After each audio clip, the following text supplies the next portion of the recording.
Queria ler um texto, queria ler um verso. Queria ler um verso do livro de Deuteronômio, capítulo 6, verso 4.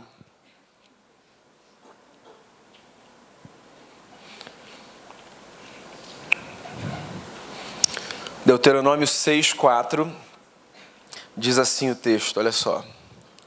Ouça, ó Israel, o Senhor, o nosso Deus, é o único Senhor. Uma vez perguntaram para Jesus numa conversa qual era o grande mandamento. Alguns evangelistas relatam essa história. Um diz que foi Jesus quem respondeu. Outro diz que Jesus devolveu a pergunta para o homem, dizendo, me diga você, qual é o grande mandamento? A lei de Moisés tinha 613 códigos. Quando a gente fala de Bíblia, de texto, é possível que cada um tenha o seu verso predileto, a sua história predileta. Mas você sabe que os judeus, nos dias de Jesus, tinham uma espécie de consenso quando essa pergunta em especial era feita. Qual é o coração da lei de Moisés? Qual é o grande mandamento? Dos 613, qual é o item que se põe sobre todos os demais? Todos eles apontavam para esse texto de Deuteronômio. Tanto que na conversa de Jesus com esse homem, quer Jesus respondendo, quer o homem respondendo, eles chegam exatamente a essa passagem, que a gente conhece de cor e salteado, certo? E que faz com que a gente desemboque logo a seguir numa das histórias mais fascinantes da Bíblia, que é a história do bom samaritano. Quando a gente ouve essa pergunta, se a gente conhece um pouco de Bíblia, qual é o grande mandamento? A gente vai logo para o amarás, pois, o Senhor teu Deus de todo o teu coração, de toda a tua alma, com toda a tua força e com todo o teu entendimento. Agora, sabe o que é curioso? É que, na verdade, o texto que a gente leu, que é o coração da lei de Moisés, ele não começa com amarás, pois, o Senhor teu Deus. Ele começa com uma convocação. Ouve, Israel, o Senhor nosso Deus é o único Senhor. Eu queria conversar com você nessa noite sobre o poder da escuta na nossa história. Porque, afinal de contas, se a gente concorda com Jesus, eu acho que a gente concorda, a nossa tradição se constrói sobre essa convocação. Esse é o coração da lei, Shema Israel, ouve Israel. Ou seja, nós somos herdeiros de uma tradição que tem como coração do que a gente chama de sagrado, do ponto de vista de intelecto, de convicção, uma convocação para que a gente escute com atenção. Ouça. E você sabe de um negócio? Por que a gente ouve, a menos que a gente tenha alguma disfunção, desde que a gente se entende por gente, é possível que a gente pense que a escuta seja uma atividade que todos nós dominemos. Mas a grande verdade é que, por mais que nós consigamos ouvir uns aos outros, nós não necessariamente somos mestres na arte de nos escutarmos, certo? E já que a gente está num retiro de casais, é bom que a gente pense um pouco sobre isso, porque boa parte dos dilemas que nós vivemos nas nossas histórias, conjugais inclusive, tem a ver com a nossa dificuldade de escutar. Porque ouvir, volto a repetir, a menos que você tenha alguma disfunção, pode ser muito intuitivo, inato. Agora, escutar, meus amigos, é uma grande arte. A gente se desenvolve na tarefa de escutar. A gente se aprimora na arte de escutar. Ou a gente se disciplina e a gente trabalha e a gente se esforça. Ou a gente vai simplesmente passar por cima desse mandamento que começa com essa convocação santa. Eu queria evocar duas histórias da Bíblia que eu acho que de alguma forma mostram para a gente como nos escutarmos é um grande desafio. Eu gosto de ler a Bíblia não apenas na tentativa de entender literalmente o que os textos nos dizem, mas também na tentativa de extrair símbolos, arquétipos para a nossa vida, entende? Olha só, a gente pode fazer uma leitura literal do texto, entender o que aquele texto diz sobre aquela história naquela época, e a gente pode fazer uma leitura do texto que faz com que a gente pegue aquela história que não tem absolutamente nada a ver com a nossa vida, diretamente, e tire dela lições que dizem respeito à nossa realidade. E os textos da Bíblia são cheios de leituras simbólicas, que servem como fundamento para a gente nortear a nossa história. Pois então, no livro de Gênesis, que na minha opinião é um dos livros mais fascinantes da Bíblia, a gente tem uma história bastante conhecida, que é a história da Torre de Babel. Você lembra disso?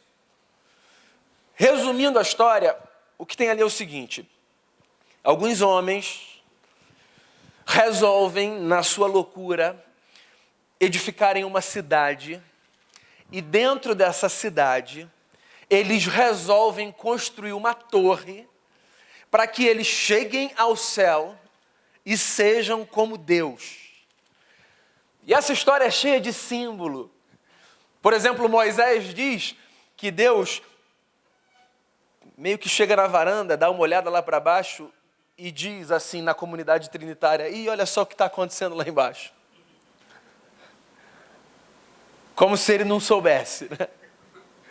Olha, tem um negócio acontecendo lá, esses caras estão loucos. Esses caras estão gastando tempo, energia e recurso para construir uma torre para chegar aqui. Sabe quando você vê, pode ser no casamento, pode ser na família, pode ser no trabalho, gente gastando dinheiro, energia, tempo, suor, tempo dos outros, para projetos que são vãs, que são fúteis, assim, que não vão levar a lugar nenhum, que são castelos de areia. Não dá uma angústia? Se você tem um mínimo de intimidade com essa pessoa, talvez você diga: "Não me leva a mal não, mas esse negócio parece não fazer o menor sentido." Você não acha que vale a pena gastar o seu tempo, gastar o seu dinheiro, gastar a sua energia, gastar o seu talento com outra coisa? O C.S. Lewis disse isso certa vez, numa das suas obras. Ele disse assim: "Todas as coisas que não são eternas são eternamente inúteis."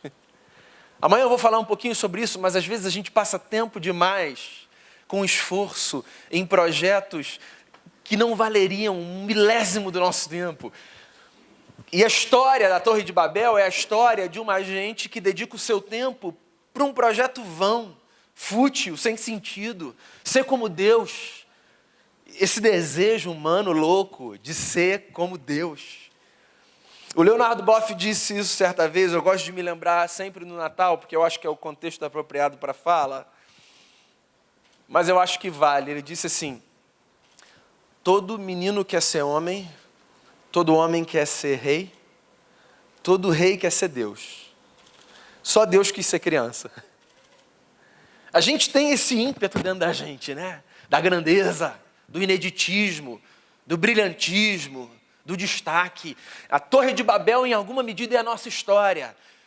E aí, porque Deus é gracioso e misericordioso e não financia todos os nossos projetos, porque Deus às vezes se antecipa à nossa loucura e diz assim: não vai por aí, esse caminho é errado, não é para você. Deus aparece nessa história e Deus gera uma grande confusão nessa história. E ele distribui línguas entre os homens naquele projeto de tal forma que ninguém consegue se entender. E você pode pensar nesse texto de duas formas. Você pode pensar nesse texto na sua forma literal, que não é um problema, como sendo um marco na história da humanidade, a partir do qual homens passaram a falar idiomas distintos e passaram a não se compreender com tanta facilidade. Mas você também pode pensar nesse texto de forma simbólica. Uma interrupção divina, na loucura de projetos vãos, que fez com que a comunicação entre os homens, a despeito do idioma que se fala, fosse um grande desafio. E a gente vive isso. Por exemplo, a gente não fala outros idiomas, pelo menos não nesse momento, que não o português, certo?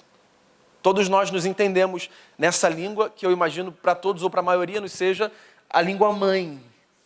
O que não significa necessariamente que nós nos entendemos o tempo todo. Qual é a língua mais difícil de se aprender? A língua mais difícil de se aprender é a língua do outro. Porque a gente vive num mundo pós-Babel.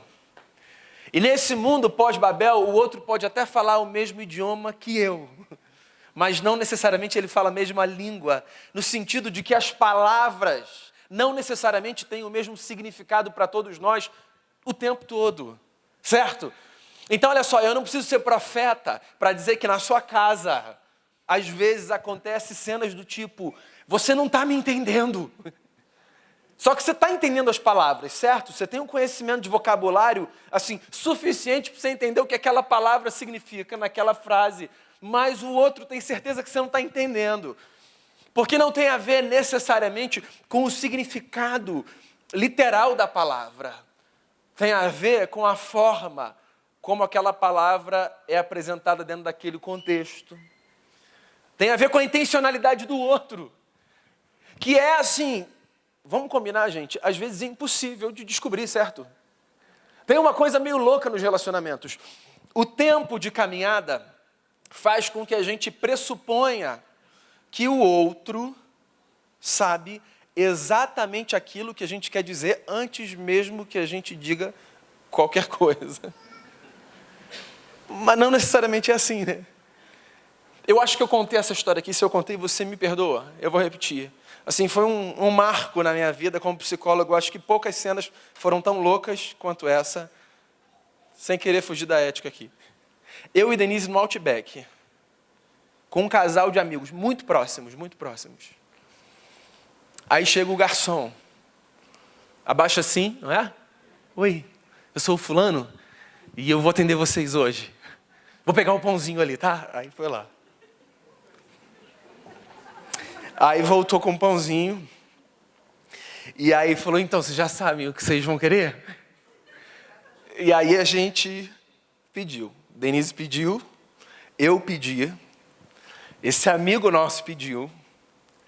E a mulher dele ficou olhando para a cara dele, esperando ele pedir o dela. Mas ele não sabia, se tem um cardápio no restaurante, certo? E ela podia pegar qualquer coisa do cardápio do restaurante, certo? E ela estava esperando que ele dissesse o que ela queria. E sabe aquele momento meio espírito de elevador, que o tempo não passa, assim? O elevador, tem um negócio no elevador que o tempo não passa, certo? Entra alguém e você fala, tudo bem, e não chega no andar. Tem mais nada para falar. Aquele clima assim, sem graça. E estavam os dois ali, e ela falou assim, eu não acredito que você não sabe o que eu quero. E eu e a Denise assim, o que a gente faz? E a pessoa lá, eu vou pegar mais um pãozinho para vocês, eu já volto.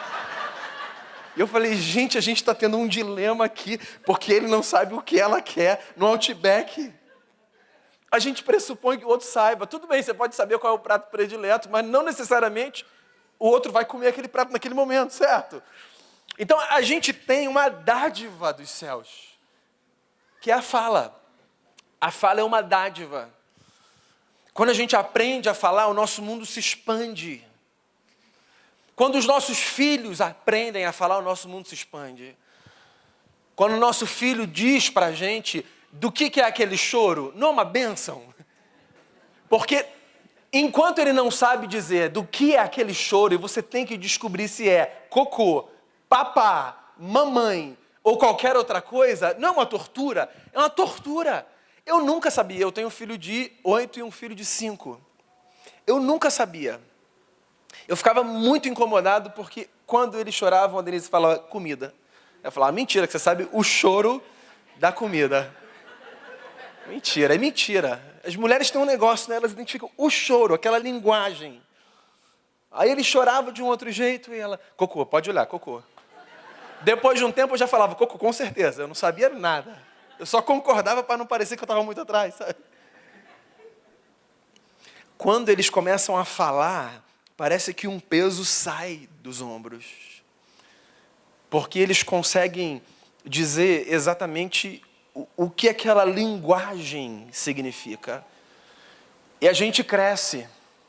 E a gente se esquece que a fala é um instrumento poderoso na história. Nós somos herdeiros de uma tradição que tem na sua gênese a descrição de um Deus que cria o mundo a partir do poder da palavra. A gente crê num Cristo que o João, amigo dele, chamou de o Verbo encarnado, a palavra que virou gente. O que significa que a nossa história deve nos levar para construir relacionamento valorizando o poder da fala. E como é que eu valorizo o poder da fala?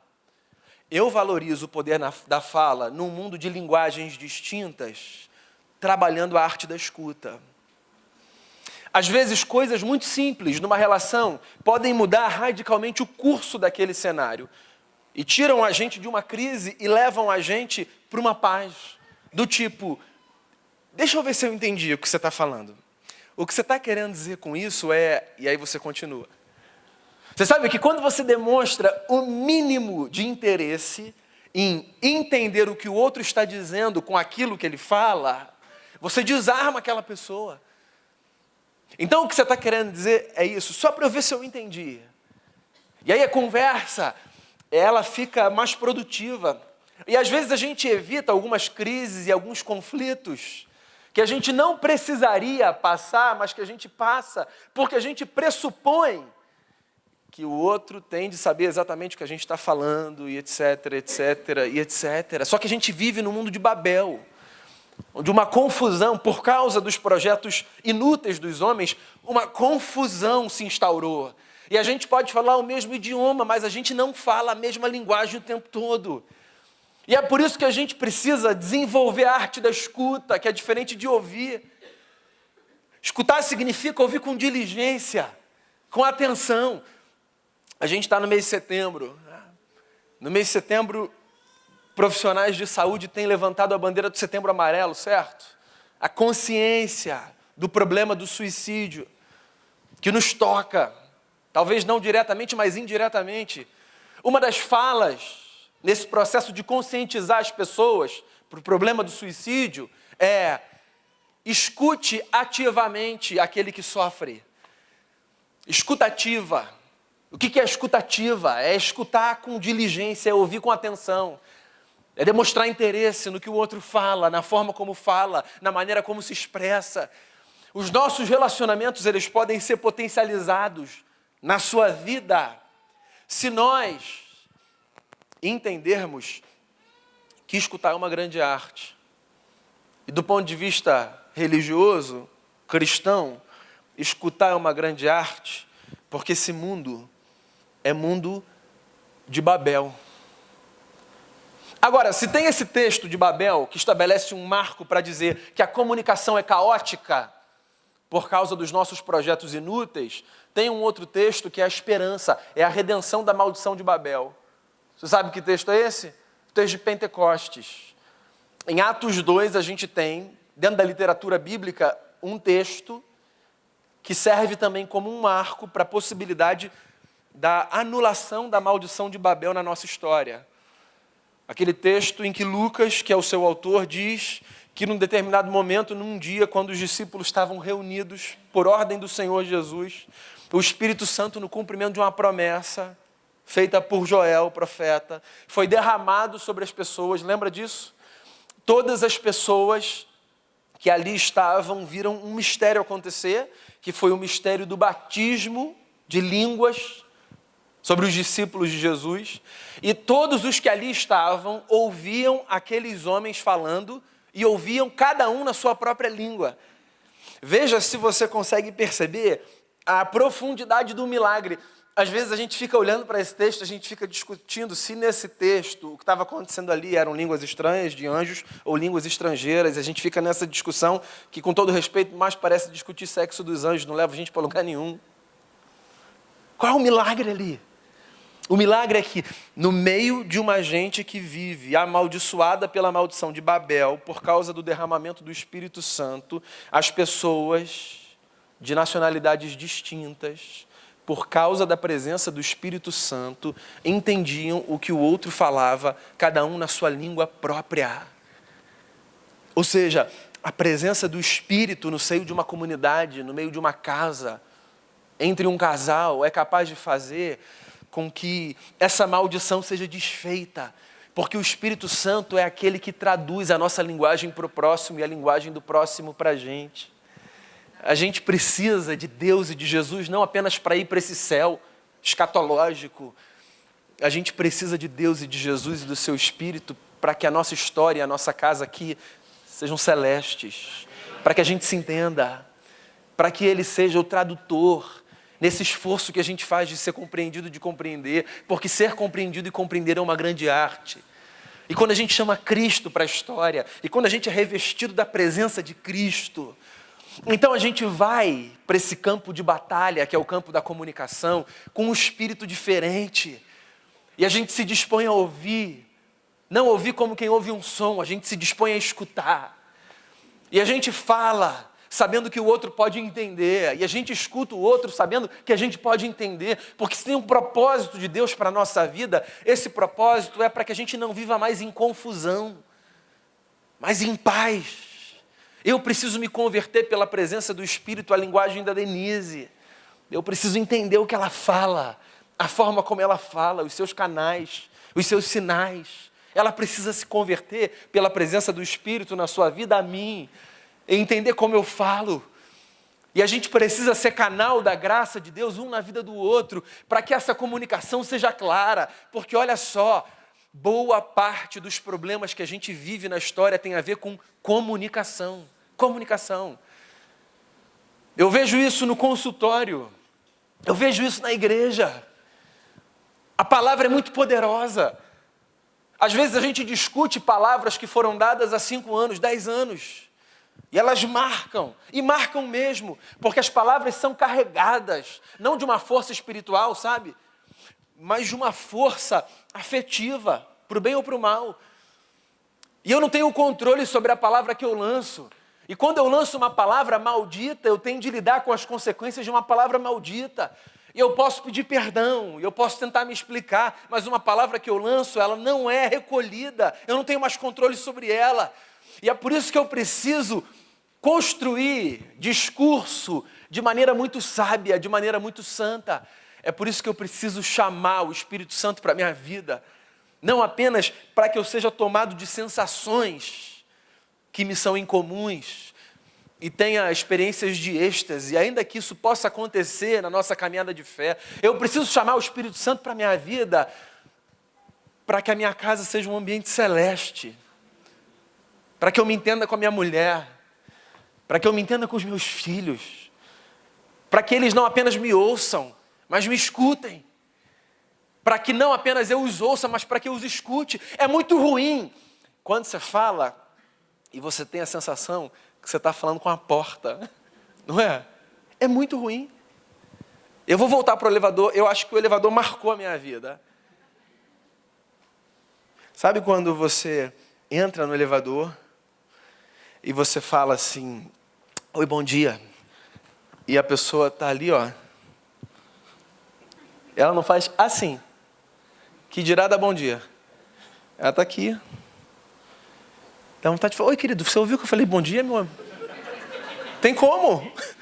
Tem como você me escutar? Foi só um bom dia. É muito ruim quando a gente está conversando com alguém e a gente tem que pedir, ei, por favor, presta atenção aqui. Presta atenção que eu estou falando com você. É muito frustrante. Isso instiga o ódio, a ira. Eu aprendo isso com os meus filhos. Eu fiz graduação em teologia, depois eu fiz mestrado em teologia, depois eu fiz doutorado em teologia, e eu descobri que, na verdade, eu comecei a aprender teologia quando eu tive filho. Os filhos mudam a nossa teologia para melhor, certo?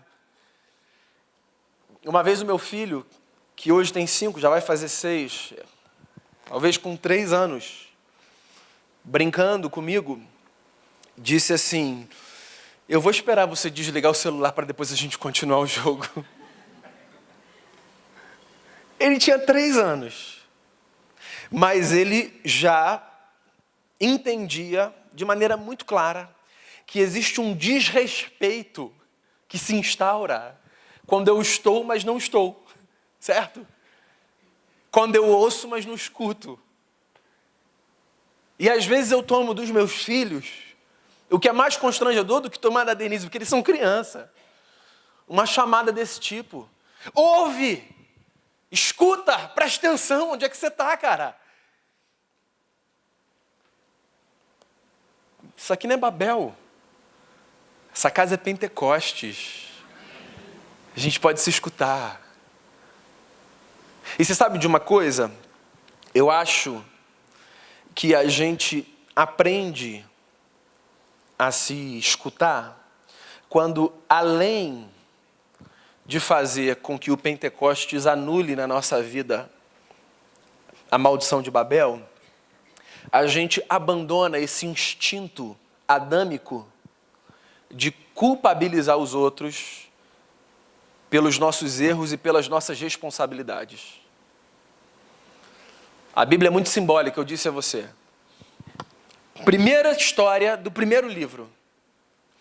Um casal é criado por Deus como a coroação de toda a criação. Esse casal é posto num jardim. Esse casal rompe com Deus, ouve a voz de uma serpente, transgride uma norma e percebe Deus chegando no jardim. Isso é muito poético. Eles percebem Deus chegando. Eles, quando transgridem, percebem que estão nus. E não é uma nudez física. É claro que não é uma nudez física. Você acha que o Adão tinha vergonha de ficar pelado na frente da Eva e vice-versa? Você acha que tinha a ver com isso? A gente não tem vergonha, pelo menos não diante do nosso cônjuge, obviamente, da nudez anatômica. A gente tem vergonha da nossa alma. A sujeira de dentro é muito mais constrangedora do que a imperfeição de fora, qualquer que ela seja. A Adélia Prado disse isso certa vez, né? Que a nossa verdadeira nudez é poética, existencial. E aí eles se escondem, eles fazem roupas, e eles vão assim para trás de uma árvore para Deus não ver. A infantilização da vida, né? Outro dia eu estava voltando de São Paulo com a Denise e com as crianças. E aí a Denise e o Lucas estavam de um lado do corredor e eu e o Felipe estávamos do outro. E o Felipe estava entediado com a viagem. Ele falou: pai, vamos brincar de pique-esconde? Eu falei: vamos. A gente não vai correr pelo avião, né, filho? Não, vamos brincar aqui. Aí ele estava brincando de pique-esconde comigo. Eu estava na 21D, ele estava na 21E. E aí ele falava: pai, pode contar que eu vou me esconder. Eu estava 1, 2. E aí ele se escondia assim, ó, virava o rosto para 21F. Um negócio meio Adão e Eva, sabe? Pode ir, pai. Eu falei: caraca, onde é que o Felipe tá, cara? Muito difícil. Chamar a aeromoça aqui para ver se o Felipe saiu, hein? Aí eu: caramba, você tá aí, filho. A criança, ela tem essa beleza. Que para a criança é uma beleza, mas para o Adão é uma vergonha, né? Se esconder atrás da árvore. Ô Adão, por que você está escondido? Inclusive a pergunta é assim, olha só. Adão, como é que você sabe que você está nu? Você sabe qual foi a resposta do Adão? A comunicação toda confusa ali. A mulher que o Senhor me deu? Não, eu não perguntei quem, eu perguntei como você sabe. Você entende? Quando a gente já está antecipadamente disposto a culpabilizar o outro por aquilo que a gente faz, a gente não entende nem o teor da pergunta que é feita para a gente. A história de Gênesis 3 não é apenas o relato da queda. Também é o relato da queda, principalmente é o relato da queda. Mas também é o arquétipo das nossas histórias, que sempre tem um final trágico, quando ao invés de resolver o problema da forma certa, respondendo a pergunta que é feita, a gente responde qualquer pergunta, responsabilizando o outro por erros que são nossos. Isso acontece no casamento. Isso acontece no relacionamento. A pergunta é: o que houve? E a gente responde com: você Não, eu não perguntei quem, eu perguntei o quê? O que aconteceu? Calma aí. A gente só está querendo conversar. É claro que não é nesse tom, né? Isso aqui é só no discurso. Mas lembra, se a nossa referência é Pentecostes e não Babel, dá para a gente se aproximar mais desse tom do que do outro. O que a gente precisa é acreditar que quando Deus entra na nossa vida, Ele entra na nossa vida não apenas para levar a gente para o céu, mas para trazer o céu para a nossa casa. E eu acho que às vezes a gente perde mais quando, em vivendo a fé cristã, a gente vive dizendo assim, Senhor, o céu vai ser bom demais. Vai ser bom demais. Está escrito. Só você ler Apocalipse, não tem choro, não tem dor, não tem sofrimento. Mas claro que vai ser bom. Mas e o céu que começa aqui? E a nossa casa que pode ser celeste? Eu gosto de um salmo, e com ele eu vou fechar aqui a minha fala. O Salmo 40. O U2 cantou esse salmo, lindamente. Certo? Esperei com paciência no Senhor. E Ele se inclinou para mim quando eu clamei por socorro. Tem outra versão que diz assim: eu esperei com perseverança no Senhor, e Ele se inclinou quando Ele me ouviu, quando Ele me escutou. Deus escuta. E é bonito o salmo, porque o salmo que começa com esperei com paciência, ou esperei com perseverança, literalmente, se a gente fosse traduzir ao pé da letra, seria assim, esperei esperando no Senhor. No hebraico, a força da intenção de um texto, ela vinha quando uma palavra era repetida. Tipo quando a nossa mãe chama a gente do nome completo. Sabe? Esperei esperando. Você sabe por quê? Porque tem vezes que a gente espera sem esperar. A gente espera no tempo, mas a gente não espera na expectativa. A gente acha que as coisas vão acontecer, que a história vai mudar, mas no fundo, a gente não tem nenhuma expectativa interna para que isso aconteça. E está aí o salmista, o poeta, dizendo assim, a gente pode esperar esperando. Deus ouve, Deus escuta e Deus se inclina. Isso para a gente pode ser muito natural, mas para um judeu que via Deus como todo transcendente, pensar num Deus que se inclina, um Deus que vem na direção. O que o salmista está dizendo é que a gente faz parte de uma tradição que acredita num Deus que escuta o nosso clamor. Clamor, essa palavra no hebraico é saak. É a palavra que era usada também para falar sobre a dor de uma mulher que sentia aquela dor do parto lá dentro, aquela dor mais profunda. Então Deus escuta, inclusive, a dor mais profunda, o grito da alma, que não sai no som, mas que está lá dentro e aperta. A gente faz parte desse povo, a gente faz parte dessa história, e a gente precisa acreditar nessa dinâmica, porque essa dinâmica, se ela é a dinâmica divina, então ela pode ser a nossa dinâmica também, porque o divino agora faz parte da nossa vida. Então, se Deus nos escuta, que tal se a gente se escutar? E eu acho que era isso que eu tinha para dizer para você nessa noite. Ouve. Antes de amarás, pois, o Senhor, tem uma convocatória. Ouça. Escute. Se desenvolva nessa arte. Esteja presente quando você estiver presente. Quando você estiver em casa, esteja em casa. Quando você estiver à mesa, esteja à mesa. Quando você estiver no quarto, esteja no quarto. Quando você estiver conversando, converse. Não apenas fale. Mostre o seu interesse em escutar. Deixa Babel para trás. A nossa vida, meus amigos, pode ser um verdadeiro Pentecoste. E a gente pode se entender, cada um a sua linguagem, para que o céu que a gente espera seja a realidade da nossa casa. A sua casa pode ser celeste, por causa da presença do Espírito de um Cristo que ouve o nosso clamor. Vamos fazer uma oração?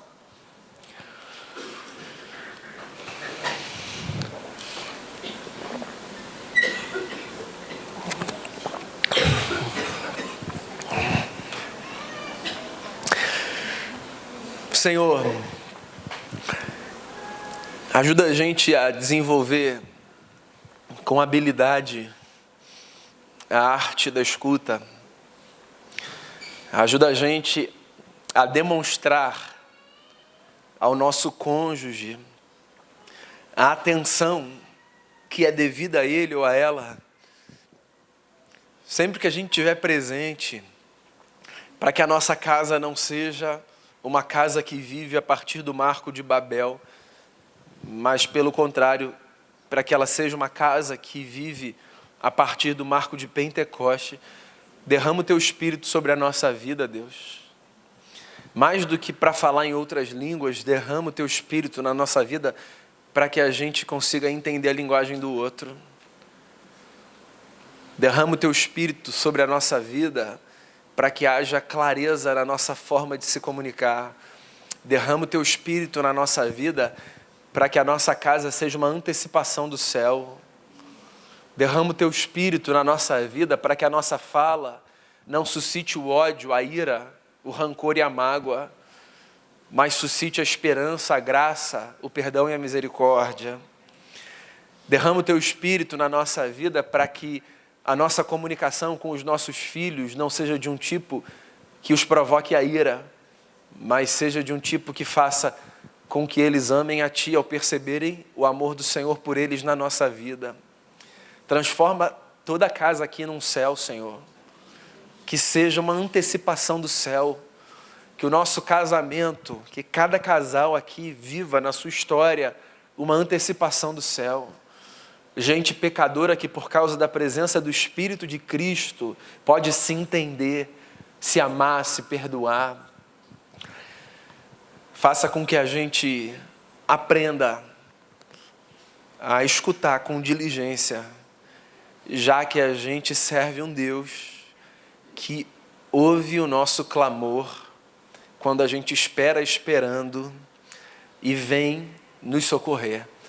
Que a Tua graça seja sobre a nossa vida e que a nossa comunicação seja de um tipo que faz com que aqueles que vivem perto de nós tenham o interesse de descobrir que Deus é esse que converte não apenas pessoas a si, mas pessoas a pessoas pela sua graça e pelo seu poder. No nome de Jesus que eu oro, nosso Redentor. Amém.